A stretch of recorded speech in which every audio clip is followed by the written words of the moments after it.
ആ മീറെ പ്രതീക്ഷയുടെയും ഒരു നിമിഷം കൂടെ നെയ്തുകൂട്ടിയ മോങ്ങളുടെയും ആ ഫോൾഡർ തുറന്നു. അതിലോരോ ഫോട്ടോ കാണുമ്പോൾ ഹൃദയം വിങ്ങാൻ തുടങ്ങി.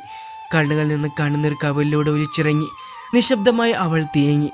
ഓരോ ഫോട്ടോയും മാറി മാറി നോക്കി. പ്രിയയുടെ ഒരുപാട് ഫോട്ടോ, അതിലേറെയും അവൾ അറിയാതെ എടുത്തതാണ്. കല്യാണ തലേന്ന് വരെയുള്ള ഫോട്ടോ ഉണ്ട്.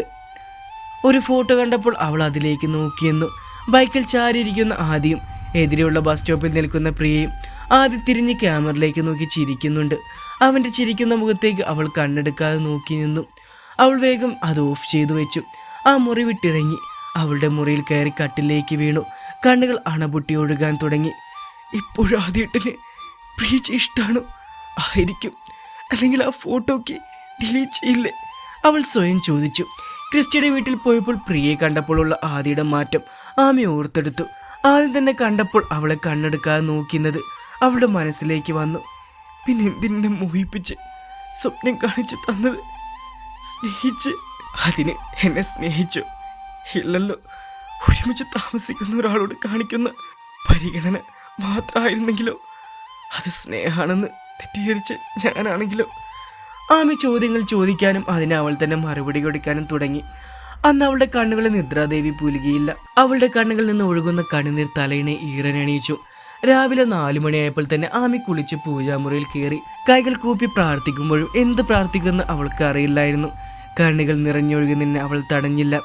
കണ്ണ് തുടച്ച് പൂജാമുറിൽ നിന്ന് പുറത്തിറങ്ങി നേരെ അടുക്കളയിലേക്ക് നടന്നു. ആദ്യം എഴുന്നേറ്റപ്പോൾ മുറിയിൽ ആരെയും കണ്ടില്ല. വാഷ്റൂമിൽ കയറി ഫ്രഷായി തിരിച്ചു വന്നിട്ടും ആമിയുടെ ഒരു ചലനവും കണ്ടില്ല. രാവിലെ എഴുന്നേറ്റ് ഒരു കപ്പ് ചായയുമായി വരുന്ന പതിവാണ്. ആദ്യം സംശയത്തോടെ കയ്യിൽ തോർത്തി വിരിച്ചിട്ട് മുറി വിട്ടിറങ്ങി. ഉമ്മറവാതിൽ തുറന്നിട്ടില്ല. അടുക്കൽ നിന്ന് കുക്കറിന്റെ വിസിലിന്റെ ശബ്ദം കേട്ട് അവന് മനസ്സിലായി ആമി അവിടെ ഉണ്ടാവുമെന്ന്. ആദ്യ ചിരിയോടെ അടുക്കള ലക്ഷ്യം വെച്ച് നടന്നു. വാതിൽപ്പടിയിൽ കൈകെട്ടി നിന്നും ഈറൻ തോർത്ത് തലയിൽ കെട്ടി സ്ലാമ്പിൽ കൈകൊത്തി തിരിഞ്ഞു നിൽക്കുന്ന ആമിയെ അവൻ നോക്കി. കുക്കറിന്റെ വിസിൽ വീണ്ടും അടിഞ്ഞു. ആദ്യക്കൊരു കരിഞ്ഞ മണം മൂക്കിലേക്ക് അടിച്ചപ്പോൾ അവന് മുന്നോട്ട് നീങ്ങി നിന്ന് നോക്കി. അടുപ്പുള്ള ചപ്പാത്തി കരിഞ്ഞു പകുതിയായിരുന്നു. ഇതെന്താ ആമി ഇത്? കരിഞ്ഞൊന്നും നീ കാണുന്നില്ലേ? ഏത് ലോകത്താണ് നീ? ആദ്യ ഗ്യാസ് ഓഫ് ചെയ്തുകൊണ്ട് പറഞ്ഞു. ആമി പെട്ടെന്ന് എട്ടി അവനെ നോക്കി.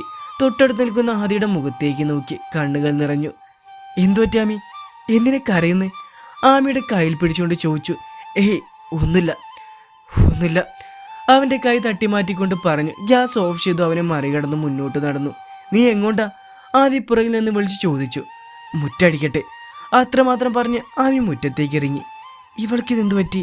ഇന്ന് ചായ ഇല്ലേ? ആദ്യം മേലോട്ട് നോക്കി സ്വയം ചോദിച്ചു. പിന്നെ ഉമ്മറത്തേക്ക് നടന്നു. ചാരുപടി നിന്ന് മുറ്റത്തേക്ക് നോക്കുമ്പോൾ ആമി അടിച്ചു വരികയാണ്. അവളുടെ ഒരു നോട്ടം പോലും തന്നിലെത്തുന്നില്ല എന്ന് അറിഞ്ഞ് ആദിക്കുള്ളിൽ ഒരു സങ്കടം ഉടലെടുത്തു.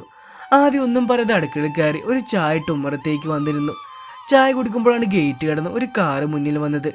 ആദ്യം എണീറ്റ് പടിയുടെ അടുത്തേക്ക് നടന്നു. ആമി ചൂല് പുറകിലേക്ക് മാറ്റി ആരാന്ന് നോക്കി. ഡോർ തുറന്നിറങ്ങുന്ന ക്രിസ്റ്റയെ കണ്ട് രണ്ടുപേരും ചിരിച്ചു. നീയായിരുന്നോ? വട കയറിയിരിക്കെ. ആദ്യ പെട്ടെന്ന് തന്നെ ക്രിസ്റ്റ അകത്തേക്ക് വിളിച്ചു.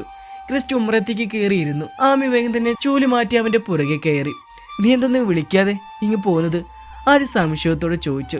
ചടങ്ങ് ഒരുവിധം കഴിഞ്ഞു. എത്രയെന്ന് കരുതിയാണ് അങ്കിളും ആൻറ്റിയും ഒക്കെ അവിടെ നിൽക്കുന്നത്. 2 ദിവസം മുമ്പ് അവർ പോയി. പിന്നെ അവിടെ ആകെ ഒറ്റപ്പെട്ടതുപോലെ, വല്ലാത്ത ശൂന്യത. ഇന്ന് പുലർച്ചെ തന്നെ ഞാനിങ്ങ് തിരിച്ചു. ജോലിയിൽ ജോയിൻ ചെയ്യണം. പിന്നെ ആ സ്ട്രെസ്സൊക്കെ ആയി മൈൻഡ് അങ്ങ് സെറ്റാവും എന്ന് വിചാരിക്കുക. തനിച്ചിരുന്നിട്ട് എന്തൊക്കെയോ ചിന്തിച്ചാണ്. ആരില്ല എന്നൊക്കെ ഒരു തോന്നല്. ക്രിസ്റ്റി തല താഴ്ത്തിക്കൊണ്ട് പറഞ്ഞു. ഞങ്ങൾക്ക് പിന്നെ ചത്ത് കിടക്കണോണ്ടാവും ഇങ്ങനെയൊക്കെ തോന്നല്. ആദ്യം അല്പം ദേഷ്യത്തോടെ പറഞ്ഞു. അങ്ങനെയല്ലടാ, നിങ്ങളൊക്കെ ഉള്ളതുകൊണ്ടല്ലേ ഞാനിങ്ങ് പോകുന്നത്. ആദ്യം മങ്ങിയ ചിരിയോടെ പറഞ്ഞു ആമിയെ നോക്കി. അവൾ മറ്റെന്തോ ചിന്തയിലായിരുന്നു. ആമിക്കുട്ട, എന്താണ് മുഖത്തൊരു തെളിച്ചില്ലാത്ത? ആമിയുടെ ചോദിച്ചു കേട്ട് അവൾ അവനെ നോക്കി. ഒന്നില്ലെന്ന രീതിയിൽ തലയാട്ടി. ഞാൻ ചായ എടുക്കാം. ആമി അത് പറഞ്ഞ് അകത്തേക്ക് കയറി. എന്താടാ പ്രശ്നം? നീ എൻ്റെ കൊച്ചിനെ വല്ലതും പറഞ്ഞോ? ക്രിസ്റ്റി ചോദിച്ചു കേട്ട് ആദ്യം അവനെ ഗൗരവത്തോടെ നോക്കി. ഞാനൊന്നും പറഞ്ഞില്ല. രാവിലെ മുതൽ ഇങ്ങനെയാണ്. പതിവ് പോലെ ഒന്നുമല്ല. തല കുത്തിനാണ് കാര്യങ്ങൾ. കുളി കഴിഞ്ഞാൽ ചൂല് തൊടാത്തവളാണ്. കുളിയൊക്കെ കഴിഞ്ഞ് അടിച്ചു വരാൻ പോയത്. ആദ്യം അകത്തേക്ക് നോക്കി പറഞ്ഞു. അല്ല, നിന്റെ കൈൻ്റെ പ്ലാസ്റ്റർ അയച്ചോ? ക്രിസ്റ്റി പെട്ടെന്ന് എന്തോ ആലോചിച്ചു പോലെ ചോദിച്ചു. 2 ദിവസമായി. കൈക്ക് വലിയ പ്രശ്നമില്ലാത്തത് മാറ്റി. പക്ഷെ അധികം അനക്കരുതെന്ന് പറഞ്ഞിട്ടുണ്ട്. വയറിൻ്റെ ആണ് പ്രശ്നം. ഇടയ്ക്കിടയ്ക്ക് നല്ല വേദനയാണ്. ആദ്യം വയറിൽ പിടിച്ചുകൊണ്ട് പറഞ്ഞു. നല്ല ആഴത്തിലുള്ള കുത്തല്ലേ, വേദന കാണും. ക്രിസ്റ്റി പറഞ്ഞു തിരിയുമ്പോഴാണ് ആമി ചായ കൊണ്ടുവരുന്നത്. ആദ്യം ക്രിസ്റ്റിക്ക് കൊടുത്തു. പിന്നെ ആദ്യയുടെ നേരെ തിരിഞ്ഞു. എനിക്ക് വേണ്ട. ഇന്ന് രാവിലെ ചായ ആരും തരാത്ത കൊണ്ട് ഞാൻ തന്നെ ഉണ്ടാക്കി കുടിച്ചു. ആദ്യം കുടിച്ച കാലി ഗ്ലാസ് അവളുടെ കയ്യിലേക്ക് വെച്ചു കൊടുത്തുകൊണ്ട് പരാതി പോലെ പറഞ്ഞു.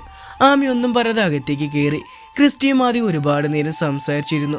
അപ്പോഴേക്കും ആമി ഭക്ഷണമെല്ലാം ഉണ്ടാക്കി ഡൈനിങ് ടേബിൾ വെച്ച് മുറിയിലേക്ക് നടന്നു. ആമി ക്ലാസ്സിൽ പോകാൻ ബാഗുമായി മുകളിൽ നിന്ന് താഴേക്ക് വരുമ്പോഴും ആദ്യം ക്രിസ്ത്യൻ സംസാരിക്കുകയായിരുന്നു. കഴിക്കാൻ എടുത്ത് വെച്ചിട്ടുണ്ട്, രണ്ടാളും വാ. ആമി രണ്ടുപേരെയും വിളിച്ച് അകത്തേക്ക് നടന്നു. നീ കഴിക്കുന്നില്ലേ? ആമി 2 പ്ലേറ്റ് മുന്നിൽ വയ്ക്കുന്നത് കണ്ട് ആയി ചോദിച്ചു. വേണ്ട, എനിക്ക് വിശപ്പില്ല, ആമി ഉഴപ്പം മട്ടിൽ പറഞ്ഞു. വിശപ്പില്ലെന്നോ? ഇരുന്ന് കഴിക്കാമി, ആദ്യ ദേഷ്യത്തോടെ പറഞ്ഞു. ആമി ഒന്നും മിണ്ടാതെ 2 പേർക്കും നേരെ കാപ്പി നീക്കി വെച്ചു. ആമി, കഴിക്കാൻ പറഞ്ഞ നീ കേട്ടില്ലേ? ആദ്യ ദേഷ്യം മുഴുവൻ കൺട്രോൾ ചെയ്തു വെച്ചുകൊണ്ട് പറഞ്ഞു. എനിക്ക് വേണ്ട, ടൈമില്ല, ബസ് വരാൻ സമയമായി. ക്രിസ്റ്റിച്ച, ഇന്ന് ക്വാർട്ടേഴ്സിലേക്ക് പോകണ്ട, ഇവിടെ നിന്നോ, ചോറും കറിയെല്ലാം ഇവിടെ ഉണ്ട്. ആമി അവിടെ നിന്ന് പോവാൻ തുനിഞ്ഞപ്പോൾ ആദ്യം അവളുടെ കൈ പിടിച്ച് നിർത്തി. നീ കഴിച്ചിട്ടേ പോവൂ, ഇരുന്ന് കഴിക്ക്. അവൻ്റെ അടുത്തുള്ള കസേരയിലേക്ക് പിടിച്ചിരുത്തിക്കൊണ്ട് പറഞ്ഞു. ഒരു പ്ലേറ്റ് എടുത്ത് മുന്നിലേക്ക് എടുത്തു വെച്ചു. എനിക്ക് വേണ്ട, ഞാൻ പിന്നെ ഇരുന്ന് കഴിക്കടി. ആദ്യയുടെ ഒട്ടേറെ ഗർജനത്തിൽ അവൾ കഴിക്കാൻ തുടങ്ങി. ഇതുവരെ അടക്കി നിർത്തിയ കണ്ണീർ ധാരയായി ഒഴുകാൻ തുടങ്ങി. എന്നാൽ ഇതിനേക്ക് സാക്ഷീകരിക്കുന്ന ക്രിസ്റ്റി രണ്ടിനെയും മാറി മാറി നോക്കി. ആദ്യം വഴക്ക് പറയുമ്പോൾ ഒന്ന് പേടിച്ച് ആമി കഴിക്കാൻ തുടങ്ങിയെങ്കിലും അവൾക്ക് തൊണ്ടയിൽ നിന്ന് ഇറങ്ങിയില്ല. അവളുടെ അവസ്ഥ കണ്ട് ക്രിസ്റ്റിക്ക് സങ്കടമായി. മോൾ എണീറ്റോ? വേണ്ടാതെ കഴിക്കണ്ട, ക്രിസ്റ്റി പറഞ്ഞു കേട്ട് ആമി നിറകണങ്ങളോട് അവനെ നോക്കി.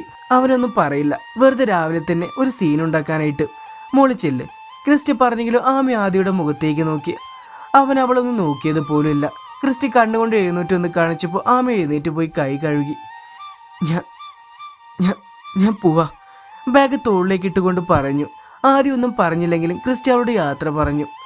ആമിക്കുട്ട, അവളോട് പറയണ്ടട്ടോ ഞാൻ വന്നത്. വാതിൽ കടന്നു പോകുന്ന ആമിയെ നോക്കി ക്രിസ്റ്റി വിളിച്ച് പറഞ്ഞു. തിരിഞ്ഞു നോക്കിന്ന് തലയാട്ടിക്കൊണ്ട് ആമി മുന്നോട്ട് നടന്നു.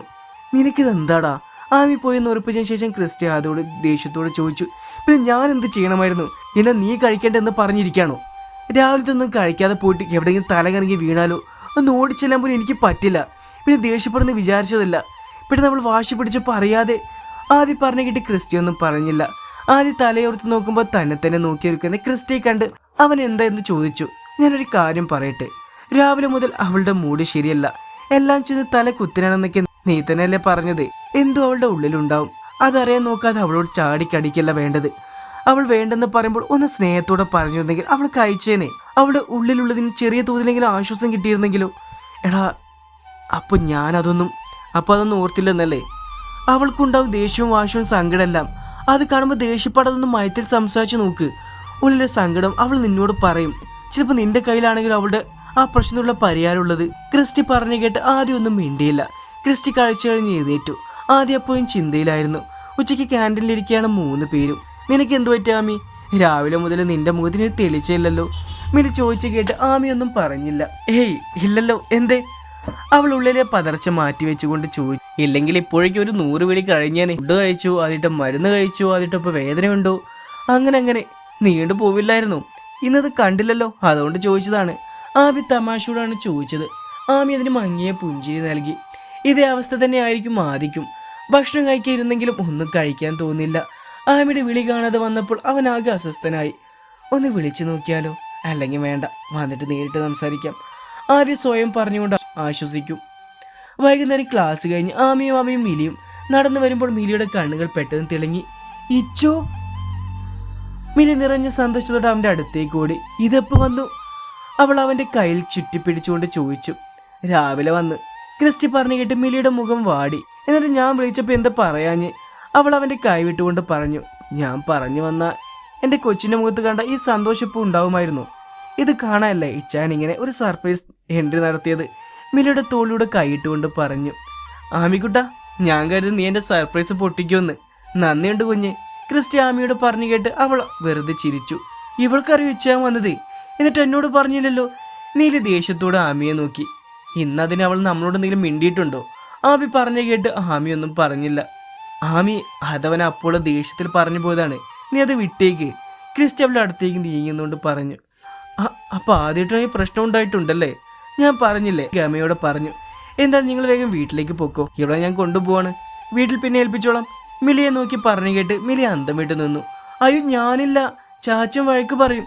മിലി പേടിയോടെ പറഞ്ഞു. ഇല്ല, ഞാൻ അവളോട് പറഞ്ഞിട്ടുണ്ട്, നീ വാ. ക്രിസ്റ്റി മിലിയെയും കൂട്ടി കാറിൽ കയറി. ആമിയും ബസ് സ്റ്റോപ്പിലേക്ക് നടന്നു. ആമി വീട്ടിലെത്തിയപ്പോൾ ഉമ്മറത്ത് തന്നെ ആദ്യം ഉണ്ടായിരുന്നു. അവൾ അവനെന്നൊരാൾ അവിടെ ഉണ്ടെന്ന് പോലും വകവയ്ക്കാതെ മുകളിലേക്ക് നടന്നു. ആദ്യമാണെങ്കിൽ അവളുടെ പൂക്ക് നോക്കി കണ്ണും മേച്ചു നിന്നു. സന്ധ്യയോട് അടുത്തപ്പോഴാണ് ആമി മുറിയിൽ നിന്ന് പുറത്തിറങ്ങിയത്. വിളക്ക് വെച്ച് പ്രാർത്ഥന കഴിഞ്ഞ് അവൾ അടുക്കളയിൽ കയറി. ആദ്യം അടുക്കളയിൽ ചെന്ന് നോക്കുമ്പോൾ വെറുതെ ഓരോ പണി ചെയ്യുവാണ് അവൾ. ആമി, സത്യമായിട്ട് ഇന്ന് രാവിലെ ഞാൻ ആദ്യം എന്തോ പറയാൻ തുടങ്ങുമ്പോൾ ആരോ കോളിമ്പൽ അടിച്ചത്. ആമി ആദ്യം ശ്രദ്ധിക്കാതെ അവന് മറികടന്ന് ഉമ്മറത്തേക്ക് നടന്നു. ആദിക്ക് ആകെ എരിഞ്ഞു കയറാൻ തുടങ്ങി. ആരാണോ ഈ നേരത്ത്? ഇതിനൊക്കെ പകരം വന്നാൽ പോരെ? ആദ്യം തലചൊറിഞ്ഞുകൊണ്ട് ചവിട്ടിത്തുള്ളി ഉമ്മറത്തേക്ക് നടന്നു.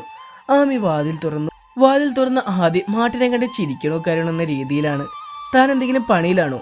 മാട്ടൻ ചോദിച്ചു കേട്ട് ആദ്യം അകത്തേക്ക് നോക്കി, പിന്നെ അയാളെ നോക്കി അല്ലാന്ന് തലയാട്ടി. എന്നവാ, എനിക്കുറിച്ച് സംസാരിക്കാനുണ്ട്. അയാളത് പറഞ്ഞ് പിന്തിരിഞ്ഞു നടന്നു.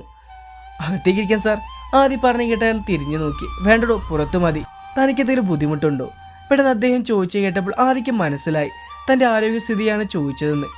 ഇല്ല. ആദ്യം ഒരു ചിരിയോടെ പറഞ്ഞുകൊണ്ട് അയാളുടെ പുറകെ നടന്നു. പടികളിറങ്ങിയ മാട്ടിൻ ആ നിലാവിളിച്ചം പറഞ്ഞ് മുറ്റത്തേക്ക് ഇറങ്ങി. പുറകെ ആദ്യം.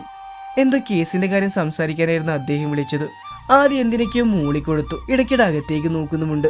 ആദ്യം ദയനീയമായി മാട്ടിനെ നോക്കി. എന്നാൽ അയാൾ അവൻ്റെ മുഖത്ത് പോലും ശ്രദ്ധിക്കാതെ കേസിന്റെ കാര്യം പറയുകയാണ്. ഒരു കേസിന്റെ കാര്യമാണെങ്കിൽ അതിന്റെ സ്വന്തവും ബന്ധവും ഒന്നും അദ്ദേഹം നോക്കാറില്ല. മറ്റെന്തിനേക്കാളും അതിന് പ്രാധാന്യം നൽകും. ഇന്നലെ വരെ താനും അങ്ങനെയായിരുന്നു എന്ന് ആദ്യം ഓർത്തുകൊണ്ട് ഒരു ദീർഘനിശ്വാസം എടുത്തു. അത് കണ്ട മാട്ടിനെ അവനെ സൂക്ഷ്മമായി നോക്കി. എന്താണ് ആദി, എന്തെങ്കിലും പ്രശ്നമുണ്ടോ?